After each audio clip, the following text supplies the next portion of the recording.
साहिराम पहलवान, ये वो नाम है जो दक्षिणी दिल्ली की झुग्गियों में रहने वाले एक एक व्यक्ति के दिलों में बसता है। ये वो नाम है जिसने हमेशा से दलितों की आवाज बुलंद की है। साहिराम जी ने अरविंद केजरीवाल जी की जनहितकारी नीतियों को धरातल पर उतारने में भी एक बड़ी भूमिका निभाई है। साहिराम जी का जन्म दक्षिण पूर्वी दिल्ली के तेखंड गांव में हुआ। जीवन के शुरुआती दिनों से ही साहिराम जी के मन में कुश्ती के प्रति विशेष रुचि थी। उन्होंने बचपन से ही कुश्ती करना शुरू कर दिया।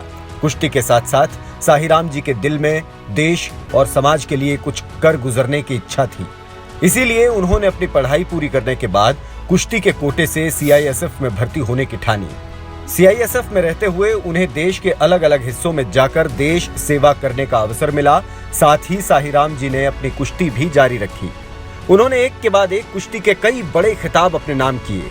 सीआईएसएफ से निकलने के बाद साहिराम जी ने कुछ समय जल बोर्ड में भी नौकरी की। साहिराम जी जल बोर्ड में नौकरी तो कर रहे थे, मगर उनका असल मकसद समाज की सेवा करना था। जैसे अरविंद केजरीवाल जी ने जनता के हक की लड़ाई लड़ने के लिए अपने इनकम टैक्स कमिश्नर की नौकरी छोड़ी, उसी तरह साहिराम जी ने भी नौकरी छोड़ जनता के लिए राजनीति में आने की ठानी। 1997 में जनता के कहने पर उन्होंने निर्दलीय प्रत्याशी के रूप में नगर निगम का चुनाव लड़ा। जनता में उनकी लोकप्रियता इस कदर थी कि उन्होंने निर्दलीय रहते हुए भी जीत हासिल की। 2007 में उन्होंने एक बार फिर नगर निगम का चुनाव लड़ा और जीत हासिल कर न सिर्फ पार्षद बल्कि उप महापौर बने।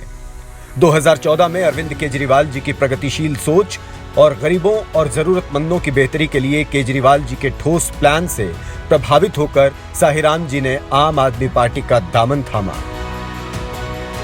2015 में आम आदमी पार्टी से चुनकर साहिराम जी विधानसभा में पहुंचे। एक विधायक के रूप में उन्होंने अपनी जनता की भरपूर सेवा की। किसी को शिकायत का कोई मौका नहीं दिया। 2020 में साहिराम जी दोबारा विधायक चुने गए। तुगलकाबाद विधानसभा की जनता साहिराम जी को एक कर्मठ जनप्रिय नेता के रूप में देखती है।